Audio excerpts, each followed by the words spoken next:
كيفكم يا بنات؟ ان شاء الله تكونوا بألف خير يا رب. اليوم ايش راح نسوي؟ راح نسوي كشري مصري ان شاء الله. تمام. كيف الطريقة؟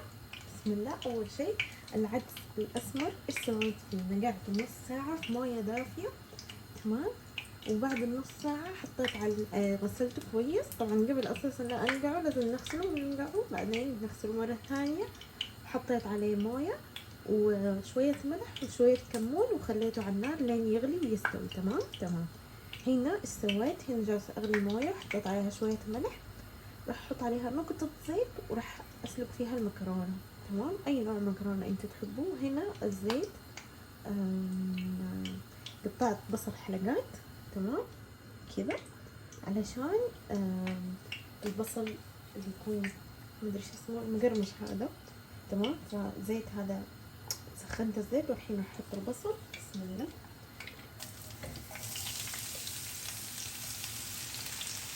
طبعا احط شويه مو الكميه كلها عشان انا حطيت الكميه كلها عشان الطاسه حقتي كبيره. تمام. بس انتوا طاستكم صغيره احتملوه على مرتين عشان الزيت لازم يكون كذا متناثر. اوكي. تمام يا بنات. الحين ايش راح نسوي؟ راح نسوي الصلصه. بسم الله. اول شيء راح احط شويه من الزيت حق البصل. تمام عشان يعطيه طعم. بسم الله. بعدين احط شوية ثوم مفروم كذا مثلا. بسم الله. بعد شوية. تمام. راح اخليهم بس ياخذ لون.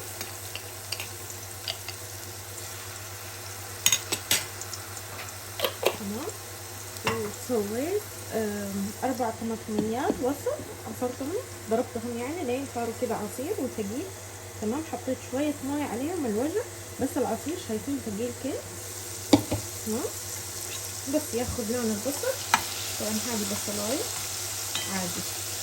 بس الثوم معليش ياخذ لون. راح انزل بالصلصة. تمام. تمام يا بنات. شايفين البصل كيف شكله؟ تمام. لونه مو فاتح ولا غامق، لونه وسط كده. تمام. هو بالتصوير مبين اغمق بس هو لونه ده. تمام. حطيت شوية عليه شوية دقيق بس نسيت اقول لكم معلش. تمام. الدقيق هي اللي تخليها كذا متكرملة وكل حبة لحالها، يعني شايفين كيف كل حبة لحالها. تمام. عشان ما يتشابك في بعض يعني احسن. تقدروا تسووه بدون دقيق عادي براحتكم، يعني بس تسووا البصل كذا تحطوه على طول في الزيت براحتكم.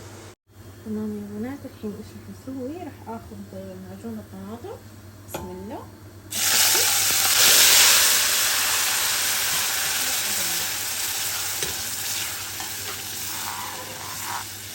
تمام. طبعا المويه مره كذا يعني يا دوبك نتفة صغيره بس عشان يعني كنت اقدر اقربها. تمام. اقلبها شويه واسيبها تتسبك براحتها وراح احط عليها حباش. تمام يا بنات. على السفرة ايش حطيت شويه كمون وشويه ملح وشويه فلفل اسود. راح اقلبهم لين يتسبكوا مع بعض وخلاص. تمام تمام. المكرونه سلقتها في مويه زي ما قلت لكم، مويه مغليه، شويه زيت مع شويه ملح. تمام. انتوا سووا اي نوع. انا سويت بس المكرونه المسبقية يعني ما احبها، يعني انتوا تبغوا تسووا اقلام، تبغوا تسووا حلقات، سووا المكرونه نوع المكرونه اللي تحبوه. راح تسلقوه بنفس الطريقه وبس. تمام. راح اسيب صوص الطماطم تتسبك بنفسها لين بس تصبر شويه وخلاص.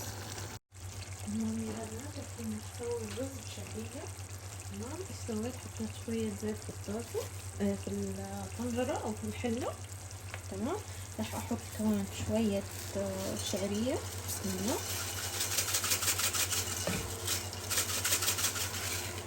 دقيقة بس.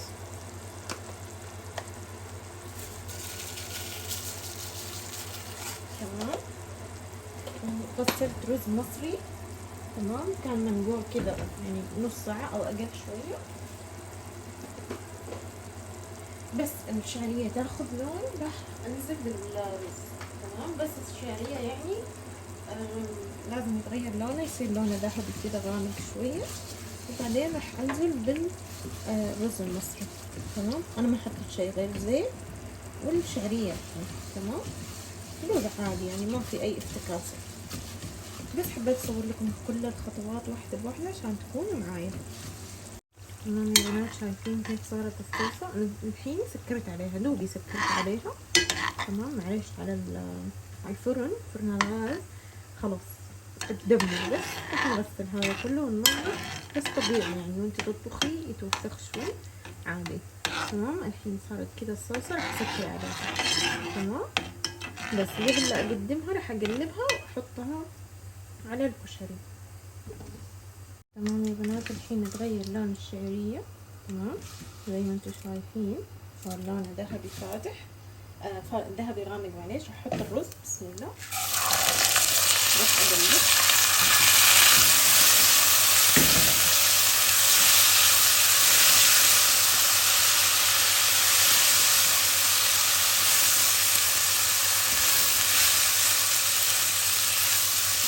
لازم تغلب الرز عشان يتغلف بشوي عشان ما يعجن معاكم.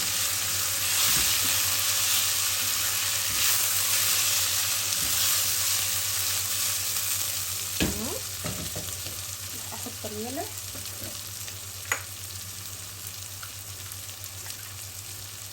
بسم الله.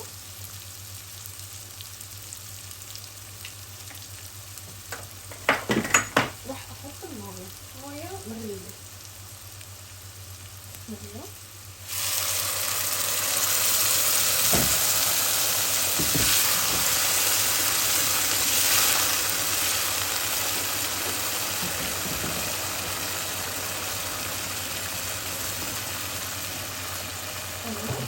راح اخليه لين يتشرب، بعدين احط الشياطة واسكر عليه بالغطا وبس، اسيبه يستوي براحته.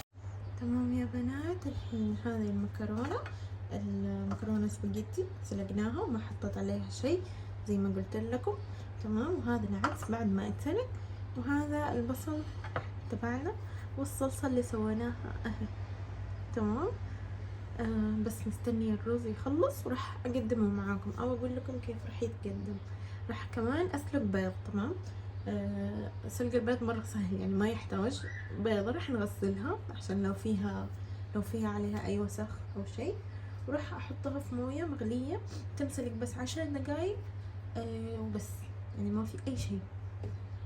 تمام يا بنات، راح نسوي الدقة تمام. الحين راح حطيت شوية ثوم مفروم. الثوم المفروم أنا أسوي كمية وأخليها بالثلاجة، وقت ما أحتاج أخذ. بالنسبة لي أريح يعني، أتعب يوم وأريح الباقي تمام. شوية كمون تمام، شايفين قد إيش، وشوية شطة. أوكي. عصرة ليمونة، بسم الله. لما طاحت عصرة ليمونة. راح أشيل البزر اللي طاح، مع شوية خل، نتفة خل تمام.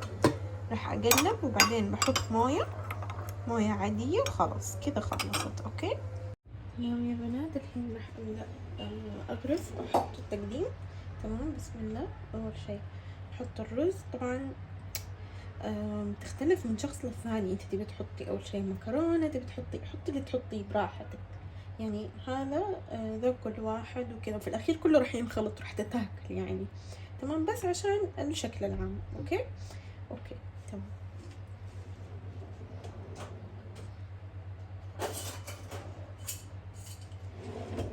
راح اخذ بعض المكرونة، بسم الله، راح احطها فوقها تمام.